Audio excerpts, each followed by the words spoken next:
ఏ వైపు పోనీవే నన్ను కాస్తైనా, ఏకంగా కనుపాప మొత్తం నువ్వేనా. ఇష్టంగా ఏ చోట నువ్వేం చేస్తున్నా, చూస్తున్నా వందేసి మార్కులు వేస్తున్నా.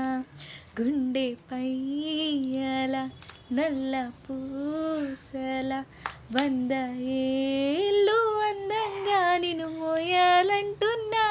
ఒంటి పేరుతో ఇంటి పేరుగా జంటగా నిన్ను రాయాలంటున్నా.